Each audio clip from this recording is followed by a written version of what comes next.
Nah kajian seperti ini penting. Karena kesalahan Khawarij itu satu kelompok ekstrim yang tidak mengikuti Sayyidina Ali, juga gak ngikuti Sayyidina Muawiyah, tidak ngikuti Ali, juga gak ngikuti Muawiyah, disebut Khawarij. Khawarij itu jamaknya Kharijah, dia keluar dari pikiran ala Sayyidina Ali, juga keluar pikiran dari Muawiyah. Di sini disebut dia khurut dari kata Khawarij, serba keluar, dia tidak ngikuti sana, tidak ngikuti sini, akhirnya disebut Khawarij. Nah Khawarij itu orang yang berpikir sesuai kritik yang dilakukan Quran, tapi mereka lupa bahwa yang punya otoritas kritik itu Allah, karena yang kalau boleh sama-sama terganggu kerajaannya itu hanya Allah. Gini saya beri contoh ya, yang punya hak ketika sepeda motor saya kamu pakai, yang punya hak menentukan itu gasap apa pinjam itu saya apa orang lain? Saya. Ketika yang pakai gak pamit itu teman akrab saya atau anak saya atau orang yang saya ridhoi, itu namanya gasap apa pinjam gak pamit? Ya udah, ini harus jelas. Tadi pagi saya ngaji direktorat, saya bilang di fikih itu ada istilah ulima ridhohu, sesuatu tidak pamit formal tapi sudah diketahui ridhonya. Makanya di fikih ada bab namanya mu'atoh, tadi pagi saya terangkan ya. Di perdebatan fikih itu ada bab namanya apa? Mu'atoh. Mu'atoh dari kata ato yu'ati, mu'atotan, saling transaksi yang non verbal tapi maklum. Ya seperti kalau kamu marung itu contohnya, kalau kamu marung di kantin terus makan gedang goreng, itu nyuri apa beli? Coba jawab saja. Kalau dikatakan beli kamu belum bayar, kalau dikatakan nyuri terang-terangan. Coba kalau mbak-mbak milih mana, itu nyuri apa beli? Kalau beli belum bayar, kalau nyuri kok terang-terangan ya. Nggak nyuri apa beli?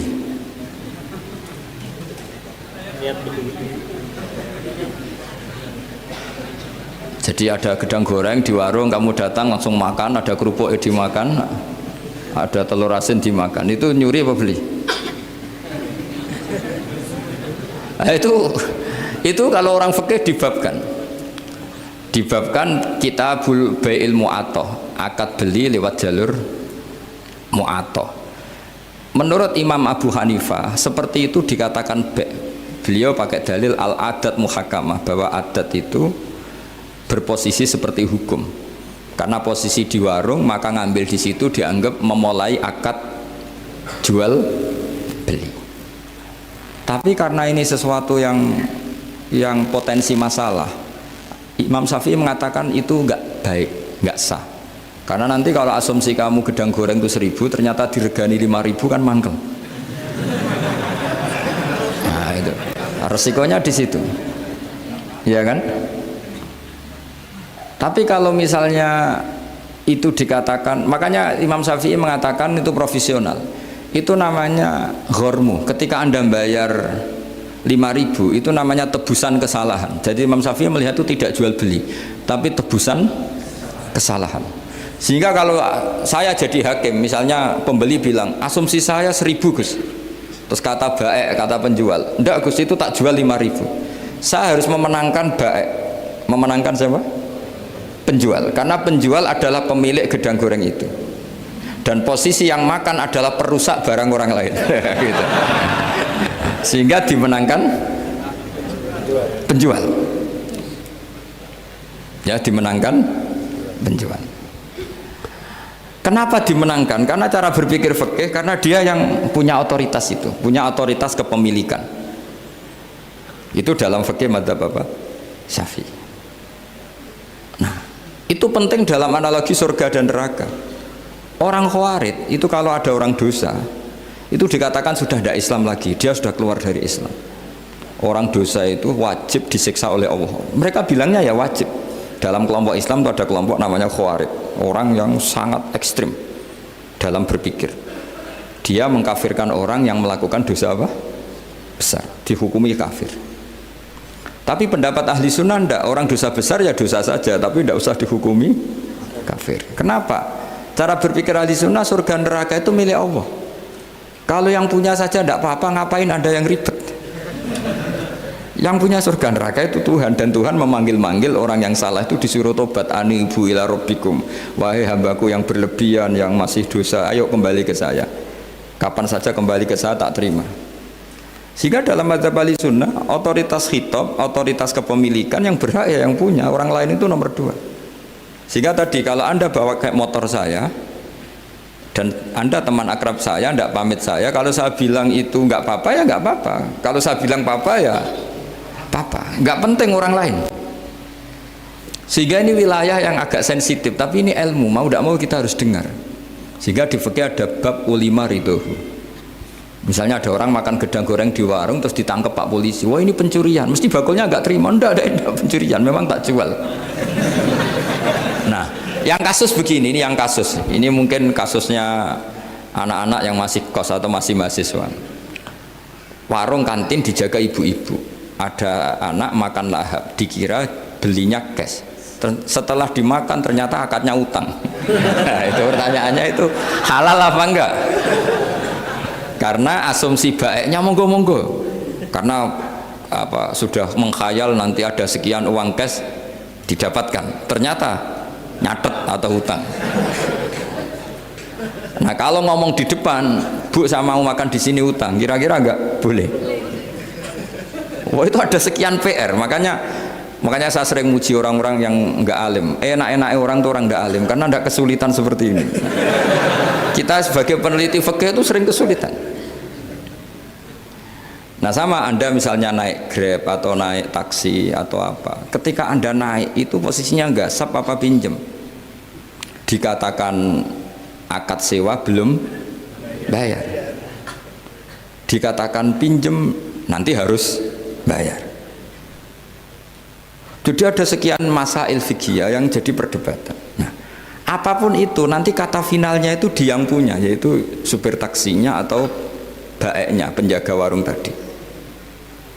Nah, sehingga hukum itu bagi orang lain sudah tidak sah kecuali bagi yang punya. Nah, di sini ini kelihatan benarnya mazhab ahli sunnah wal jamaah. Ahli sunnah mengatakan apapun salahnya seseorang setelah dia beragama Islam itu wilayahnya Allah. Kita tidak bisa berbuat apa-apa. Makanya ada ayat laisa laka minal amri syai'un aw yatuba alaihim aw yu'adzibah. Muhammad, meskipun kamu kekasih saya, kamu tidak punya otoritas menentukan si A dimaafkan, si A disiksa. Otoritas itu hanya bagi saya, kata Allah.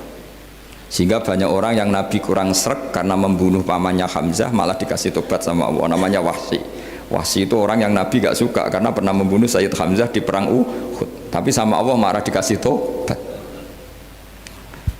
Sa'labah yang sering ibadah di masjid, sering iktikaf, saking seringnya ibadah itu sampai digelari hamamatul masjid, merpatinya masjid. Tapi na'udzubillah beliau malah berakhir dengan su'ul hati. Kita tidak pernah tahu. Kenapa begitu? Karena begini, wilayah yang absolut itu hanya milik Allah Subhanahu wa Ta'ala. Sehingga Nabi kalau ketemu Wahsy ya bilang, iman kamu sudah saya terima, Islam kamu sudah saya terima, tapi saya ini manusia, tolong sembunyikan wajahmu dari saya, karena kalau saya ingat kamu itu mangkel, karena ingat kamu pernah membunuh Hamzah. Tapi saya sebagai Nabi harus menerima iman kamu, karena Nabi itu gak boleh dendam. Tapi kalau mangkel-mangkel sedikit kayaknya agak boleh mungkin ya, mungkin itu ya. Tapi profesional, Nabi sebagai manusia nggak berkenan melihat Wahsy, tapi sebagai Nabi legowo terhadap imannya Wahsy. Tapi Allah sendiri yang ngendikan laisa laka minal amri syai'un aw yatuba. Coba orang munafik, kayak apa salahnya orang munafik? Tapi ketika Allah ngendikan tentang orang munafik gimana? Wa yu'adzibal munafiqina in sa'a aw yatuba. Allah bisa saja menyiksa orang munafik insya'a kalau berkehendak, au yatuba, atau Allah mengasih tobat.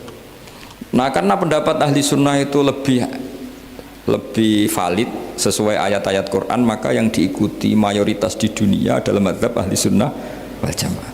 Dan itu dimulai cara berpikir yang sederhana, yang berhak menentukan khitab ya yang punya, titik itu saja. Yang berhak menentukan khitab ya yang, lah tentu yang punya alam raya ini hanya Allah Subhanahu wa ta'ala. Makanya Allah mensifati dirinya Malik Yaumiddin. Kita tidak bisa. Makanya bahaya ya, pikiran-pikiran kayak Khawarij itu bahaya.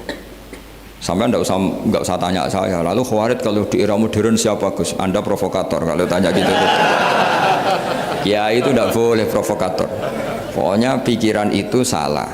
karena membatasi otoritas Allah Subhanahu wa taala. Allah itu paling tersinggung kalau sifatnya dipakai, dicatut. Di Sahih Muslim itu ada riwayat, di hadis Muslim termasuk hadis Sahih itu Bukhari dan Muslim, itu ada seorang soleh sujud. Pas sujud dia diinjek orang preman, kira-kira seperti itu kalau sama diinjek. Terus si yang sujud tadi bilang gini, wawahi, ada kata wawahi, wawahi la yaghfiru wahu laka, demi Allah, Allah tidak akan maafkan kamu. Saat itu juga Allah ngasih wahyu kepada Nabi di zaman itu, bilang ke yang sujud, pahala sujud tak cabut, dia tidak punya pahala, dan yang menginjek dosanya tak ampuni. Terus Nabinya tanya, kenapa ya Allah? Saya tersinggung, kata Allah, hanya disetatuskan nggak bisa memaafkan. Padahal wa anal ghafir wa anal akhid bidzunub, saya adalah zat yang bisa maafkan, bisa nyiksa. Kenapa status saya tinggal satu? Allah kan bisa kan, walillahi mulkus samawati wal ardh yaghfiru liman yasha wa yu'adzibu man yasha. Tapi si yang sujud tadi menstatuskan Allah hanya satu, yaitu yu'adzib, menyik. Itu kata Allah, kok enak, saya ini Tuhan, bisa menyiksa, bisa mengampuni, kenapa status saya jadi satu? Kamu kan mesti gak terima. Status kamu dihilangkan satu, terima enggak kamu? Gak terima. Sebagai suami kamu tetap punya dua status, bisa meneruskan nikah, bisa menceraikan. Coba status kamu tak ambil satu, nggak boleh menceraikan. Istri kamu gendut, walek, cerewet. Wah, posengnya bukan main itu. Sama mbak-mbak juga sama. Sebagai istri harus nurut sama suami gini-gini, tapi juga punya hak rafa, hak mengajukan gugatan cerai jika suaminya tidak jelas. Mau nggak dicabut status hak rafa? Nggak mau. Kalau punya suami walek, jelek, senangnya goda perempuan lain, itu kan. Nah, Allah itu punya status bisa memaafkan, juga punya status bisa menyiksa. Terus orang-orang yang sok soleh dengan tanda kutip itu kadang-kadang inginnya Allah tuh nyiksa terus sama musuhnya. Kalau sama dia memaafkan terus. Terus corong Jawa kan, aku mbahmu tapi kan gitu kira-kira. Kok enak gitu. Nah, jadi ya sudah seperti itu. Lagi-lagi kata kuncinya apa? Beri otoritas itu hanya kepada Allah Subhanahu wa taala, karena dia adalah pemilik otoritas sejati. Sehingga zaman Nabi siapa saja itu ya mungkin orang kayak apa dulu, Khalid bin Walid, perang Uhud kalah, itu panglimanya orang kafir zaman itu siapa? Khalid bin Walid. Dan dia melakukan pembunuhan masif zaman itu, tapi dia dikasih tobat, namanya Khalid bin Walid. Tapi Sa'labah yang tukang di masjid kadang berakhir seperti itu. Ya sudah, akhirnya kita mau tidak mau ya sudah introspeksi. Sampai sesoleh apapun kita selalu diajarkan doa, ya muqallibal qulub tsabbit qalbi ala dini. Karena kayak apa kalau hati kita dibolak-balik? Karena cara berpikir tentang Islam dan tentang ateis atau tentang kekafiran itu mirip satu visi. Makanya ini hati-hati mahasiswa, karena senangnya berpikir sendiri. Ada ngelantur kemana-mana. Saya beri contoh. Sampean kalau sekarang masih miskin, berbahagialah. Karena miskin itu mudah jadi orang dermawan. Kalau orang sudah kaya itu ribet. Coba misalnya sampean jadi santri saya, tak contohkan. Biasanya santri kalau sama kiainya akan loyal.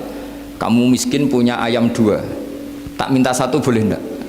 Boleh, padahal itu 50%. Ya. Terus punya uang 100.000, tak minta 50.000, kira-kira boleh enggak? Boleh, padahal itu 50%. Tapi kalau kamu kaya, punya uang 1 miliar, tak minta 500 juta, boleh enggak kira-kira? Padahal itu berapa? 50%. Gampang mana dermanya orang kaya sama orang miskin? Untuk mengamal 50. Itu mahasiswa yang masih miskin-miskin, uangnya hanya 100.000, nraktir temannya habis nggak masalah. Padahal itu berarti 100%. Uangnya 50.000 diminta temannya dikasihkan semua. Padahal itu aset satu-satunya. Nah, Sa'labah itu cara berpikir gitu sehingga Allah tersinggung. Saya beri contoh ya, Sa'labah itu singkat ceritakan kalau habis jamaah salam langsung lari pulang. Terus ditanya sama Nabi, kenapa kamu kesusu pulang gitu? Istri saya di rumah masih belum pakai baju karena gantian sama saya. Saking miskinnya tuh baju itu gantian. Sama nggak usah bayangkan lalu di rumah telanjang kayak apa, berarti kamu porno. Kamu porno berarti, tidak boleh. Pokoknya ceritanya seperti itu, tidak usah lari, gantian pakai itu. Singkat cerita, ya Rasulullah, buat saya ini didoakan kaya. Sampai 3 kali Nabi bilang bisa saja miskin itu lebih baik bagi kamu. Lama-lama sampai memaksa Nabi, akhirnya Nabi berdoa. Terus beliau kaya. Dan Salabah agak salah, dia nggak minta paket kaya barokah, tapi mintanya kaya saja, diturutin kaya. Pertama punya kambing di pegunungan ya, kalau di Arab itu kan kambing diletakkan di Jabalen, Mabinal Jabalen, di antara 2 lembah itu 40 sampai 80 sampai 4000. Singkat cerita ketika 40 Nabi sudah memerintahkan sahabat diminta zakat. Berarti kalau 40 itu 1. Kalau 80 kira-kira 2. Ya sudah gitu. Sebetulnya ketika 40 kalong 1 terkurangi 1 zakat itu kan ringan karena masih 39. Ya kayak tadi kamu punya uang 1 juta, jangan 1 juta, 500.000 sudah agak berat kamu. Tidak, gini saja, tak beri contoh betapa mudahnya dermawan bagi orang miskin. 1 juta itu kan zakatnya berapa? 25.000 ya. Rubul usyur kalau dalam bahasa Arab itu berapa? Kalau bahasa kampus kan berapa? 2%, 2,5 ya, 2,5. Itu bahasa keliru sebetulnya. Sama ikut saya saja. Saya itu berkali-kali saya pernah nggarap matematika, cepet-cepetan mbak pakar matematika itu mesti cepet saya. Karena saya ini agak bedui. Orang bedui itu cara berpikir itu lebih gampang. Jadi kalau orang Arab, tak ajarin matematika Arab ya. Itu nggak ada porogapit. Jadi begini cara berpikir orang Arab itu berpikir bertahap. Ya kalau 2,5 itu kalau orang Arab bilang rubul usyur apa? Rubul usyur, 1/4 dari 10. Jadi kalau orang Arab berpikir bertahap. Jadi misalnya 1 juta, 1/10-nya berapa? 100.000. Terus 1/4-nya berapa? 25.000. Jadi disebut rubul usyur, 1/4 dari 10. Jadi 1 miliar, cari 1/10-nya dulu, 100 juta. Terus 1/4-nya. Sehingga nggak usah porogapit ruwet. Jadi orang Arab kalau bilang 1/10 sama 1/20 itu tidak bisa. Karena nanti dadak porogapit. Orang Arab bilang al usyur atau nisful usyur. Misalnya zakatnya apa itu zuruk, berarti 100, 1/10-nya berapa? 10. Terus orang Arab kalau misalnya pertanian kamu biayai zakatnya 1/20, orang Arab bilang bukan 1/20, nisful usyur. Berarti berapa? 100 usurnya 10, separuhnya 1/10, berarti 5. Lah 5 ini bahasa kamu apa? 1/20. Ya, bahasa orang kampus 5 kan 1/20. Kalau 10 1/10. Kalau orang Arab bilang apa? Usyur atau nisful, kan gampang gitu. Ya saya ulang lagi ya, berarti kalau 1/10-nya 1 juta, usurnya berapa? 100. Nisful usur 50.